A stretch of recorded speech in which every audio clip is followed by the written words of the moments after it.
السلام علیکم ورحمۃ اللہ وبرکاتہ۔ ناظرین، آج ہم بات کریں گے خلیفہ سوم حضرت عثمان رضی اللہ تعالیٰ عنہ کی۔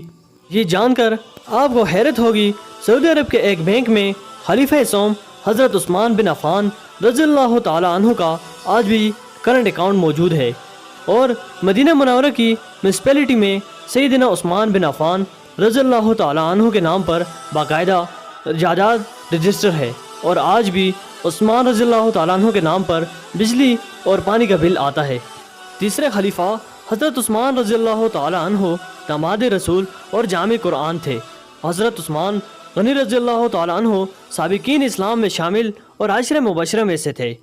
ان کی کنیت ذوالنورین ہے، کیونکہ انہوں نے محمد صلی اللہ علیہ وسلم کی دو صاحبزادیوں سے نکاح کیا تھا۔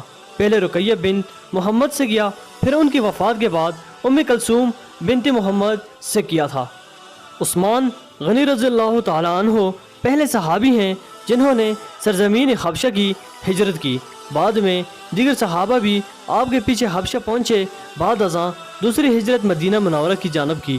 رسول اکرم صلی اللہ علیہ وسلم عثمان غنی پر مکمل اعتماد اور ان کی فطری حیا اور شرافت جو انہوں نے اپنے مال کے ذریعہ اہل ایمان کی نصرت کی تھی، ان کی انتہائی قدر کرتے تھے۔ رسول اللہ صلی اللہ علیہ وسلم نے دیگر صحابہ کے ساتھ ان کو بھی جنت اور شہادت کی موت کی خوشخبری دی۔ 644 عیسوی میں عمر بن خطاب کی شہادت کے بعد مشورے سے آپ کو خلافت کی ذمہ داری سونپی گئی، جسے انہوں نے 644 عیسوی سے 656 تک انجام دی۔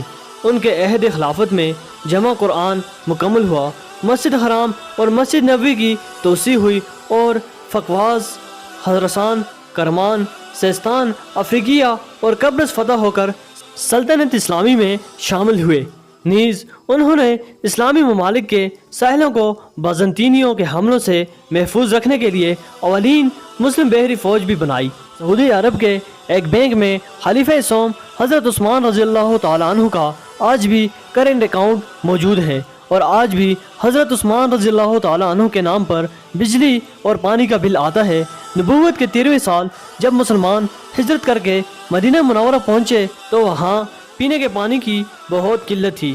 مدینہ منورہ میں ایک یہودی کا کنواں تھا جو مسلمانوں کو پانی مہنگے داموں میں فروخت کرتا۔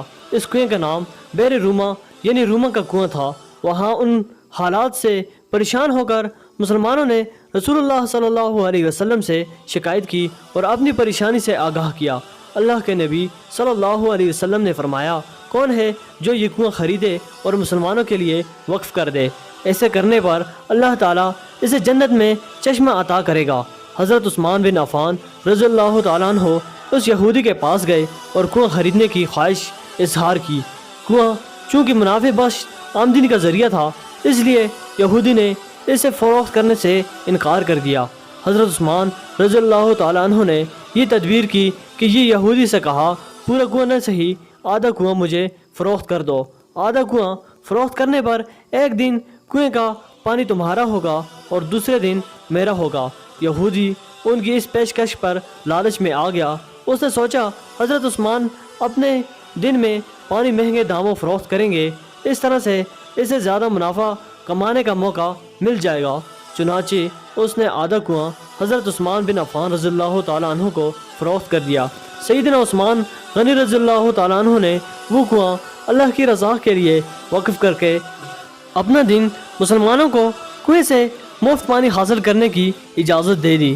لوگ حضرت عثمان غنی رضی اللہ تعالیٰ عنہ کے دن مفت پانی حاصل کرتے اور اگلے دن کے لیے بھی ذخیرہ کر لیتے۔ یہودی کے دن کوئی بھی شخص پانی خریدنے نہ جاتا۔ یہودی نے دیکھا کہ اس کی تجارت مان پڑ گئی ہے، تو اس نے حضرت عثمان رضی اللہ تعالیٰ عنہ سے باقی آدھا کنواں بھی خریدنے کی پیشکش کر دی۔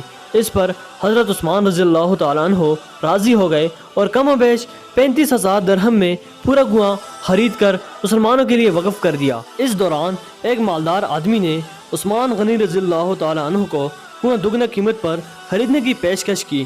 حضرت عثمان رضی اللہ تعالیٰ عنہ نے فرمایا، مجھے اس سے کہیں زیادہ کی پیشکش ہے۔ اس شخص نے کہا، میں 3 گنا دوں گا۔ حضرت عثمان رضی اللہ تعالیٰ عنہ نے فرمایا، مجھے اس سے بھی کئی گنا زیادہ پیشکش ہے۔ اس آدمی نے کہا میں 4 گنا دوں گا۔ حضرت عثمان رضی اللہ تعالیٰ عنہ نے فرمایا مجھے اس سے بھی کہیں زیادہ کی پیشکش ہے۔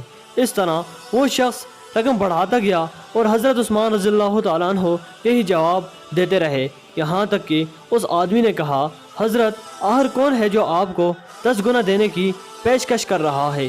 سیدنا عثمان رضی اللہ تعالیٰ عنہ نے فرمایا کہ میرا رب مجھے ایک نیکی پر 10 گنا اجر دینے کی پیشکش کرتا ہے۔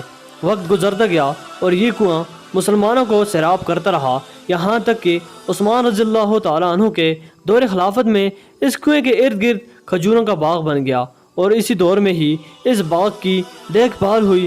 بعد ازاں آل سعود کے عہد میں اس باغ میں کھجور کے درختوں کی تعداد تقریباً 1550 ہو گئی۔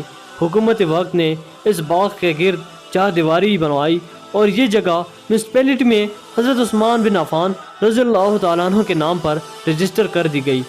وزارت زراعت یہاں کی کھجوریں بازار میں فروخت کرتی اور اس سے حاصل ہونے والی آمدنی سیدنا عثمان بن عفان رضی اللہ تعالیٰ عنہ کے نام پر بینک میں جمع کرواتی رہی۔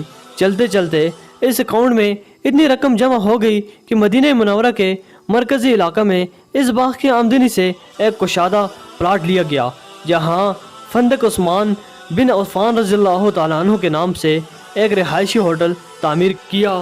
اس رہائشی ہوٹل سے سالانہ 50 ملین ریال آمدنی متوقع ہے، جس کا آدھا حصہ غریبوں اور مسکینوں کی کفالت اور باقی آدھا حضرت عثمان بن عفان رضی اللہ تعالیٰ عنہ کے بینک اکاؤنٹ میں جمع ہوگا۔ ذوالنورین سیدنا عثمان بن عفان رضی اللہ تعالیٰ عنہ کے اس عمل اور خلوصی نیت کو اللہ رب العزت نے اپنے بارگاہ میں ایسے قبول فرمایا اور اس میں اتنی برکت عطا فرمائی کہ قیامت تک ان کے لیے صدقہ جاریہ بنا دیا۔ یہی وہ لوگ ہیں جن کی جانیں اور مال اللہ تعالیٰ نے اپنی جنتوں کے بدلے خرید لیے۔ یہی وہ لوگ ہیں جنہوں نے اللہ تعالیٰ کے ساتھ تجارت کی۔ زمانہ خلافت 12 سال کے عرصہ پر محیط ہے، جس میں آخری کے 6 سالوں میں کچھ ناخوشگوار حادثات پیش آئے۔ 35 ہجری 18 ذی الحجہ بروز جمعہ 82 سال کی عمر میں انہیں ان کے گھر پر قرآن کریم کی تلاوت کے دوران شہید کر دیا گیا اور مدینہ منورہ کے قبرستان جنت البقیع میں دفن ہوئے۔